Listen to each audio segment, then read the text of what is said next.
Assalamualaikum warahmatullahi wabarakatuh. Bismillahirrahmanirrahim. Walhamdulillah wassalatu wassalamu ala Rasulillah wa ala alihi washabihi wa man wala ba'du. Puji syukur kita panjatkan kehadirat Allah Subhanahu wa taala atas karunia taufik hidayah serta inayahnya sehingga kita bisa melaksanakan salah satu kewajiban kita yaitu talabul ilmi walaupun di dalam keadaan Covid-19 dan sistem pembelajaran dengan sistem daring. Namun demikian kita tidak boleh berhenti untuk belajar. Baik, sebelum Bapak menyampaikan sebagai pertemuan pertama ini, Bapak perkenalkan nama Bapak Ujang Saifuddin Rosyid. Mungkin nanti ada izin namanya ini yang lengkap seperti ini ya. Assalamualaikum warahmatullahi wabarakatuh. Bismillahirrahmanirrahim. Alhamdulillah wassalatu wassalamu ala Rasulillah wa ala alihi washabihi wa man wala ba'du. Saudara-saudara sekalian, para mahasiswa, untuk mempelajari pendidikan agama Islam kita harus tahu visi misinya dulu dan tujuannya. Adapun pada pertemuan pertama ini kita akan mempelajari tentang visi misi pendidikan agama Islam, tujuan pendidikan agama Islam, landasan filosofis, pembagian manusia secara psikologis dan secara sosial budaya. Itu untuk pertemuan yang pertama. Visi pendidikan agama Islam di perguruan tinggi yaitu terbentuknya mahasiswa yang memiliki kepribadian utuh atau kafah dengan menjadikan ajaran agama Islam sebagai landasan berpikir dan berperilaku dalam mengembangkan kepribadiannya, keilmuannya, dan profesinya. Sedangkan misinya adalah mengembangkan potensi keimanan, ketakwaan, akhlak mulia atau karakter baik. Ini misi psikopedagogis.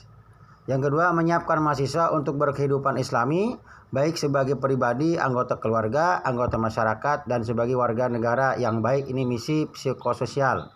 Yang ketiga, membangun budaya spiritual sebagai determinan utama dalam berbangsa dan bernegara. Ini misi sosiokultural. Yang keempat, mengkaji dan mengembangkan pemahaman ajaran Islam yang terintegrasi dengan berbagai disiplin ilmu. Ini misi akademik.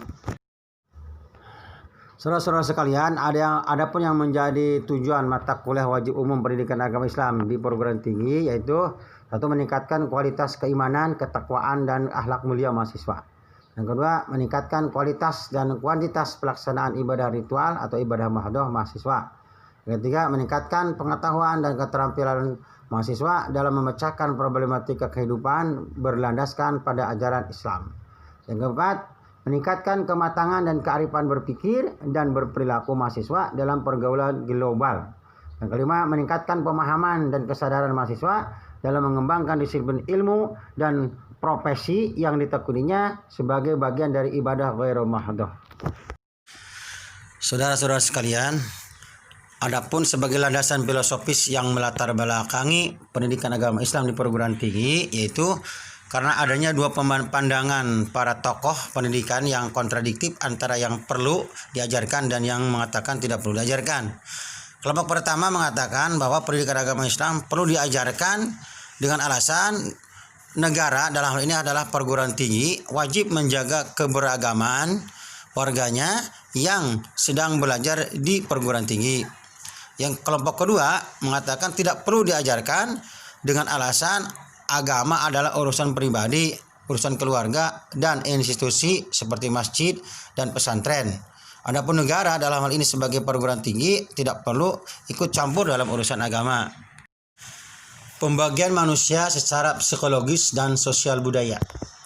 Secara psikologis, manusia terdiri menjadi dua bagian. Yang satu, kelompok pertama adalah kelompok teis, yang kedua kelompok ateis. Teis artinya manusia bertuhan, dan mereka yang bertuhan cenderung mengajak orang lain untuk mentaati ajaran Tuhan. Implikasinya yaitu menyelenggarakan pendidikan agama Islam baik secara formal ataupun non formal. Sedangkan kelompok manusia kedua yaitu kelompok ateis, artinya manusia yang tidak bertuhan, mereka cenderung mengajak manusia untuk tidak bertuhan, bahkan implikasinya menolak dan menghalang-halangi penyelenggaraan pendidikan agama yang mungkin yang sekarang sedang ramai di Indonesia itu adalah kelompok PKI, Partai Komunis Indonesia. Pembagian manusia secara sosial budaya. Clifford Geertz. Masyarakat Muslim Indonesia terdiri dari dua macam, yaitu yang disebut dengan masyarakat santri, yaitu kaum muslimin yang taat menjalankan 5 waktu rukun Islam, mengikuti pengajian-pengajian, memperdalam ilmu agama, mementingkan pendidikan agama Islam, baik bagi dirinya, keluarganya, dan masyarakatnya. Walaupun mereka tidak tinggal di pesantren, tapi mereka taat beribadah. Itu namanya kaum santrian. Yang kedua adalah sebut kaum priai, yaitu kaum berdarah biru, biasanya keturunan para ningrat. Yang juga disebut kaum abangan adalah yaitu kaum muslimin yang kurang taat dalam menjalankan agama. Kaum priai ini lebih adaptif dengan kaum kolonial dalam pergumulan pemikiran. Kaum priai ini dan abangan ini lebih menggunakan atau disebut dengan kaum sekuler. Teman-teman mahasiswa,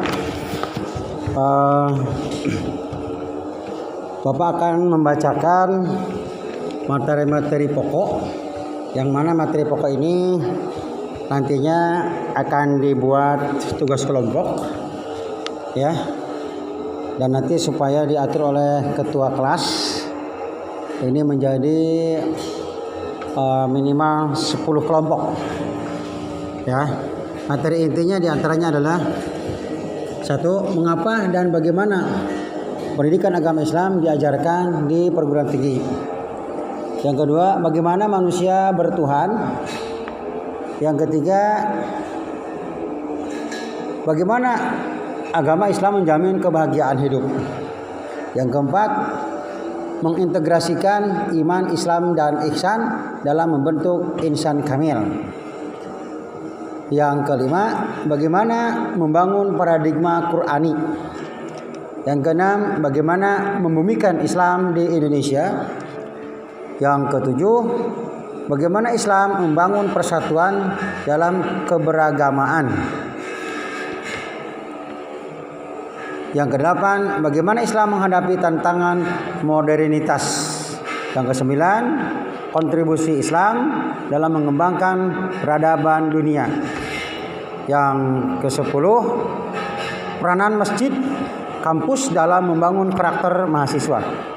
Yang terakhir, zakat dan pajak dalam pandangan Islam. Itulah materi-materi inti yang nanti oleh ketua kelas supaya dibagi kelompok, ya. Dimulai dari bagaimana manusia bertuhan. Atau dibagi, udah gini aja, Baralat. Dibagi kelompok menjadi 9 kelompok, ya. Dimulainya yaitu bagaimana agama menjamin kebahagiaan. Kalau bagaimana manusia bertuhan itu nanti akan diterangkan oleh Bapak. Bapak ulangi, tolong dibagi kelompok, ya. Dari mulai nomor 3 sampai nomor 11. Terima kasih, ya. Mohon dijalankan. Assalamualaikum warahmatullahi wabarakatuh.